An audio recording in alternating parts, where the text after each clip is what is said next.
आज मैं लेके आया हूँ आपके लिए वर्ण तथा उनका उच्चारण से संबंधित एक वीडियो। ठीक है, पूरा चैप्टर होगा इसमें और ये आपकी आगामी आने वाले एग्ज़ाम जैसे हो गया पटवारी, फॉरेस्ट गार्ड, लेखपाल हो गया, और जो आपको पता ही होगा वीडियो कैंसिल हो गया पेपर, उसके लिए काफ़ी महत्वपूर्ण होगी। और ये हिंदी का पूरा वर्ण उच्चारण काफ़ी इम्पोर्टेंट चैप्टर है, इसको हम पूरा करेंगे। ठीक है दोस्तों, वीडियो में बने रहें। सबसे पहले आते हैं भाषा।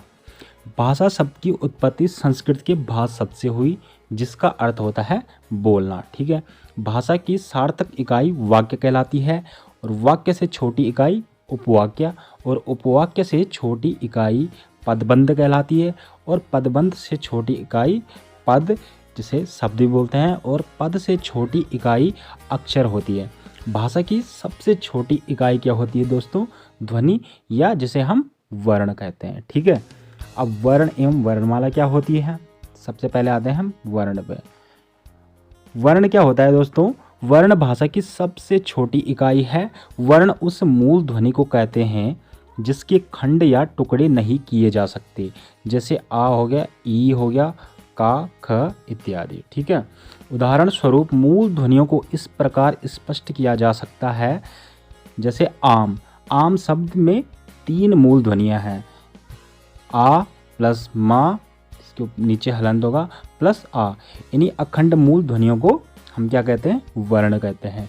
प्रत्येक वर्ण की अपनी लिपि होती है और लिपि को वर्ण संकेत भी कहते हैं। हिंदी में कितने वर्ण होते हैं आपके? 52 वर्ण होते हैं। ठीक है दोस्तों, अब करते हैं शुरू वर्णमाला। वर्णों की व्यवस्थित समूह या समुदाय को वर्णमाला कहते हैं। ये क्वेश्चन कई बार आता है, परिभाषा आपकी वर्णमाला की परिभाषा। ठीक है, वर्णों के व्यवस्थित समूह या समुदाय को वर्णमाला कहते हैं। हिंदी वर्णमाला में वर्णों की गणना 2 आधार पर की जाती है। ठीक है, एक होती है उच्चारण के आधार पर और दूसरी होती है लेखन के आधार पर।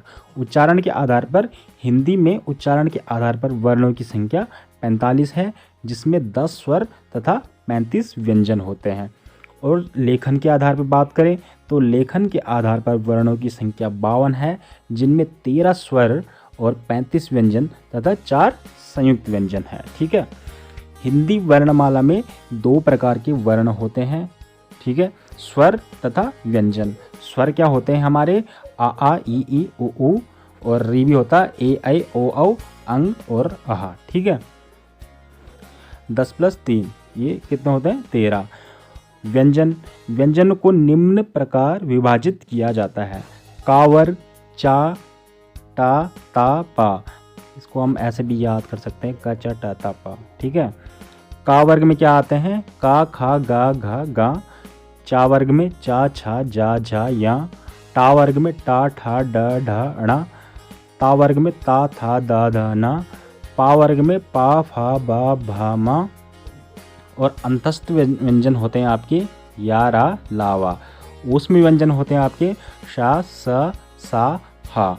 और संयुक्त व्यंजन होते हैं आपके छ, त्र और ज्ञा। ये अक्षर किससे मिलकर बना होता है? का और सा से। ठीक है, का के नीचे आपका हलंत होगा, त्रा वैसे, ता और रा से, ज्ञा, जा और यहाँ से। ठीक है, स्रा, सा प्लस रा से। कुल कितने होते हैं? संयुक्त व्यंजन 4 होते हैं। ठीक है, और जो डा और ढा होता है इसको हम क्या कहते हैं? द्विगुण व्यंजन।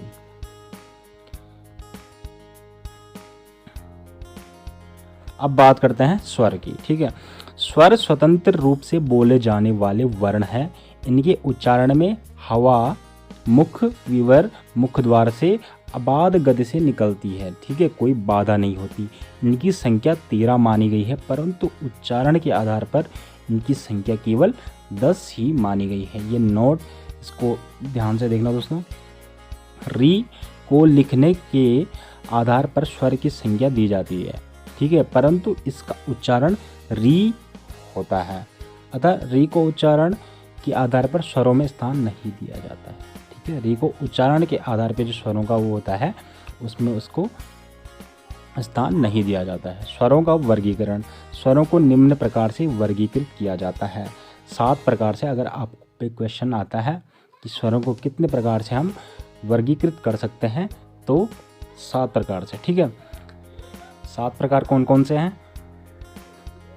मात्रा या उच्चारण काल के आधार पे, जीभ के प्रयोग के आधार पर, हवा के नाक व मुंह से निकलने के आधार पे, मुख्य द्वार के खुलने के आधार पे, ओठों की स्थिति के आधार पे, प्राणत्व के आधार पे और घोषत्व के आधार पे, ठीक है। पहला आता है मात्रा या उच्चारण काल के आधार पे। मात्रा उच्चारण काल के आधार पर स्वर 3 प्रकार के होते हैं, ठीक है। ह्रस्व स्वर, दीर्घ स्वर और प्लुप्त स्वर, ठीक है। ह्रस्व स्वर में क्या आता है? आ, ई, उ, री, कुल 4 आते हैं। दीर्घ स्वर में बड़ा आ, बड़ी उ, ए, आई, ओ, औ, ठीक है, कुल 7 आते हैं। और प्लुप्त स्वर में ये इस प्रकार का चिन्ह है जो आपने देखा होगा, जैसे हम ओम लिखते हैं ना, तो ओम के बीच में अगर जैसे जिसमें हमारा टाइम ज़्यादा लगता है, ओम, जैसे राम लिखेंगे तो राम, इस टाइप के जो बीच में अगर हमारा टाइम ज़्यादा लगता है तो रा लिखेंगे, उसके बीच में ये वाला निशान लिखेंगे प्लुप्त स्वर का, और ठीक है। अब आते हैं ह्रस्व या मूल स्वर पे।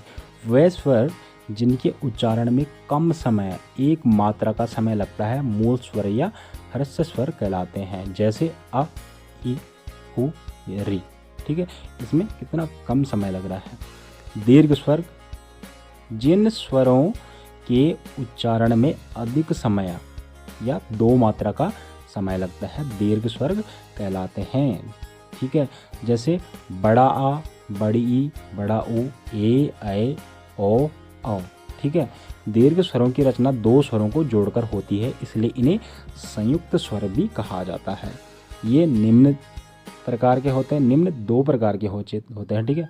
पहला होता है सजातीय स्वर, दूसरा विजातीय स्वर, ठीक है। सजातीय स्वर क्या होता है? ऐसे दीर्घ स्वर जिनका निर्माण एक ही स्थान से बोले जाने वाले स्वर के संयोग से होता है, सजातीय स्वर कहलाता है। जैसे बड़ा आ, बड़ी ई और उ। विजातीय स्वर ऐसे स्वर जो विभिन्न स्थानों से बोले जाने वाले स्वर के संयोग से निर्मित हुए हों, विजातीय स्वर कहलाते हैं। जैसे ए, आई, ओ और औ। इन्हें संयुक्त स्वर के नाम से भी जाना जाता है। और प्लुप्त स्वर क्या होते हैं? जो जैसा कि मैंने आपको बताया था, वे स्वर जिनके उच्चारण में दीर्घ स्वर से भी अधिक समय लगता है, प्लुप्त स्वर कहलाते हैं। जैसे ओम। इन स्वरों का उपयोग मुख्यतः नाटक के संवादों में अथवा किसी को पुकारने के लिए किया जाता है। जैसे हम बोलते हैं हे राम, तो राम जो जितना टाइम लग रहा है उसमें ये प्लुप्त स्वर का यूज होता है, ठीक है। तीसरा आता है मुख विविर और मुख द्वार के खुलने के आधार पे। इस आधार पर स्वर 4 वर्गों में विभाजित किए जाते हैं। सबसे पहले आता है विवृत स्वर, ठीक है। जिन स्वरों के उच्चारण में मुख द्वार पूरा खुलता है उन्हें विवृत स्वर कहते हैं। जैसे आ, इसमें बड़ा, ठीक है, इसमें पूरा मुंह खुल रहा है आपका। दूसरा आता है अर्ध विवृत स्वर। जिन स्वरों के उच्चारण में मुख द्वार आधा खुलता है उन्हें अर्ध विवृत स्वर कहते हैं। जैसे आ, ए, औ और आओ, ठीक है। संवृत स्वर। जिन स्वरों के उच्चारण में मुख द्वार लगभग बंद रहता है उन्हें संवृत स्वर कहते हैं। जैसे ई, उ, ठीक है। अर्ध संवृत स्वर। जिन स्वरों के उच्चारण में मुख द्वार आधा बंद रहता है उन्हें अर्ध संवृत स्वर कहते हैं। जैसे ए और ओ। जीवा, जीभ के प्रयोग के आधार पे, ठीक है। अब हम देखेंगे जीभ के प्रयोग के आधार पे स्वर कितने प्रकार के होते हैं, ठीक है। जीभ के प्रयोग के आधार पर हम स्वरों को 3 वर्गों में विभाजित करते हैं। पहला है अग्र स्वर। जिन स्वरों के उच्चारण में जीवा का अग्र भाग ऊपर उठता है वे अग्र स्वर कहलाते हैं। जैसे ई, ए, आई। मध्यम स्वर। जिन स्वरों के उच्चारण में जीवा समान अवस्था में रहती है वे मध्य स्वर कहलाते हैं। जैसे आ। पश्च स्वर। जिन स्वरों के उच्चारण में जीवा का पश्च भाग ऊपर उठता है वह स्वर व पश्च स्वर कहलाते हैं। जैसे आ, उ, ओ, औ और आ, ठीक है।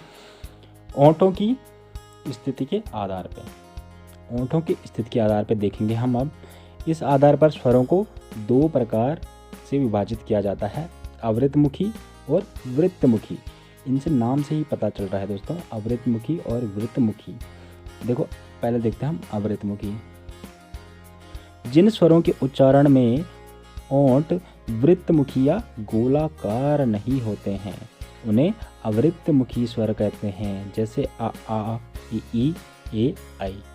वृत्तमुखी, जिन स्वरों के उच्चारण में ओंठ वृत्तमुखी या गोलाकार होते हैं उन्हें वृत्तमुखी स्वर कहते हैं, जैसे उ ओ औ।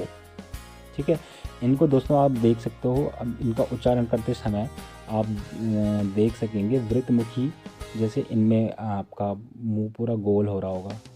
ठीक है, और आवृतमुखी, जिन स्वरों के उच्चारण में ओंठ वृत्तमुखी या गोलाकार नहीं हो रहे होंगे। ठीक है, अब आता है आपका हवा के नाक व मुंह से निकलने के आधार पे स्वरों को दो प्रकार से डिवाइड किया जाता है। पहला आता है निरुनासिक।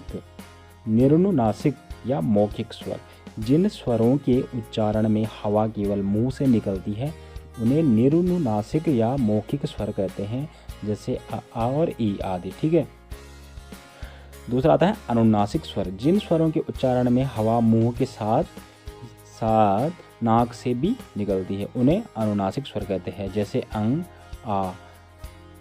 ठीक है, जिसमें ऊपर से चंद्र बिंदु लगता है। अब आता है प्राणत्व के आधार पे। यहाँ प्राण का अर्थ है हवा या वायु से है। ठीक है, सभी स्वरों के उच्चारण में मुख से हवा कम निकलती है, इसलिए सभी स्वरों को अल्प प्राण माना जाता है। ठीक है, दूसरा आता है घोषत्व के आधार पे। यहाँ घोष का अर्थ है स्वर तंत्रियों में श्वास के कंपन से। जो स्वर तंत्रियाँ होती हमारी उसमें कंपन से इसका मतलब है स्वरों को उच्चारण से स्वर तंत्रियों में कंपन उत्पन्न होता है। स्वरों के उच्चारण से स्वर तंत्रियों में कंपन उत्पन्न होता है, इसलिए सभी जो स्वर होते हैं वो क्या होते हैं, आपके सघोष ध्वनियाँ हैं। ठीक है, ये आपका स्वरों का वर्गीकरण व उच्चारण स्थान पे आप देख सकते हैं, जैसे कंठ हो गया, तालव्य हो गया, मूर्धन्य हो गया, ओष्ठ हो गया, कंठ तालव्य हो गया, कंठो। ठीक है, कंठोष्ठीय हो गया, कंठ्य हो गया, जैसे कंठ से जो कंठ से स्वर निकलते हैं, तालव्य हो गया जो तालु से निकलते हैं, मूर्धन्य हो गया जो तालु जो से तालु और उसके जहाँ पे बैंड पॉइंट होता है मुंह का वहाँ से जो स्वर निकलते हैं। ठीक है, ओष्ठ जो ओंठों से निकलते हैं, कंठ तालव्य जो कंठ और जिनमें कंठ और तालु का दोनों का यूज होता है, कंठोष्ठ जिसमें कंठ और ओंठों का दोनों का यूज होता है। ठीक है, ये आप देख लेना दोस्तों, इसमें कोई समझने वाली ऐसी बात नहीं है। ठीक है, एक आता है अयोगवाह। अयोगवाह क्या होते हैं, अनुस्वार और विसर्ग, ऐसी ध्वनियाँ जो ना स्वर है और ना ही व्यंजन। ठीक है, आचार्य किशोरी दास वाजपेयी ने इन्हें अयोगवाह कहा है। ठीक है, क्या पता आपको क्वेश्चन आ सकता है कि किसने इनको अयोगवाह कहा है। आचार्य किशोरी दास वाजपेयी ने इन्हें अयोगवाह कहा है क्योंकि ये बिना किसी से योग किए ही अर्थ वहन करते। हिंदी वर्णमाला में इनका स्थान स्वरों के बाद और व्यंजन से पहले निर्धारित किया गया है। अनुस्वार को शीर्ष बिंदु वाला वर्ण तथा विसर्ग को पर्श बिंदु वाला वर्ण भी कहते हैं।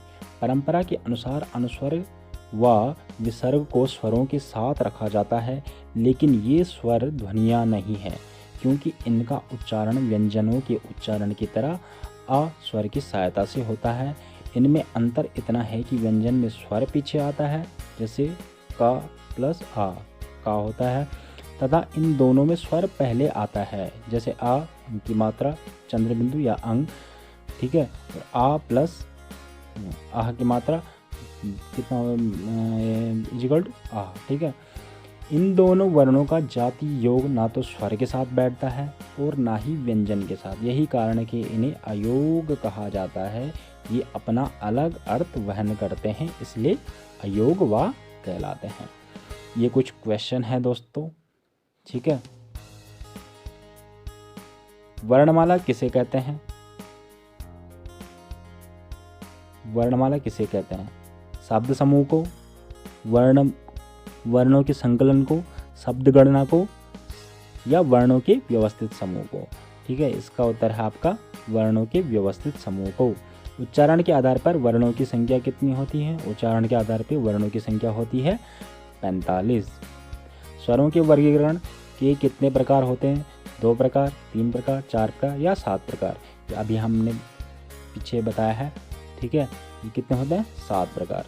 ओ और औ किस प्रकार की ध्वनियाँ होती है? ओ और औ कितने प्रकार की ध्वनियाँ होती है? ओ और औ होती है आपकी कंठोष्ठ प्रकार की ध्वनि होती है। निम्नलिखित में से कौन सा वर्ण संयुक्त स्वर के अंतर्गत आता है? निम्नलिखित में कौन सा वर्ण संयुक्त स्वर के अंतर्गत आता है? ऊ, औ, बड़ी ई या री? इसमें इसका आंसर क्या है? इसका आंसर होगा आपका औ। ठीक है, हिंदी में दीर्घ स्वरों की संख्या कितनी होती है? 2, 5, 7 या 9? हिंदी में दीर्घ स्वरों की संख्या होती है आपके कितने? 7 होती है। जिन स्वरों के उच्चारण में मुख विवर या मुख द्वार बंद रहता है उन्हें क्या कहते हैं? उन्हें कहते हैं हम आपका संवृत स्वर। ठीक है, निम्नलिखित में कौन सा वर्ण विवृत स्वर है? आ, उ, ए और आ। ठीक है, ओ, उ, ए और आ। इसमें कौन सा है इसका आंसर? इसका आंसर है आ। ठीक है, निम्नलिखित में से कौन सा स्वर अवृतमुखी स्वर है? उ, ओ, आ या ओ? ठीक है, इसमें इसका आंसर क्या है? इसका आंसर होगा आपका आ। कौन सा स्वर आवृतमुखी है? जिन स्वरों के उच्चारण में हवा मुंह के साथ साथ नाक से भी निकलती है उन्हें क्या कहते हैं? उन्हें कहते हैं हम अनुनासिक। तो दोस्तों ये वीडियो यहीं पे ख़त्म करते हैं। ये इसका पहला पार्ट है और दूसरा पार्ट हम जल्द ही लाएंगे आपको इसी प्रकार से पूरी हिंदी। ज़्यादा सिलेबस हिंदी का है नहीं, 15 से या 20 दिन में हम आपको पूरी हिंदी कवर करा देंगे। और इस वीडियो को ज़्यादा से ज़्यादा शेयर करें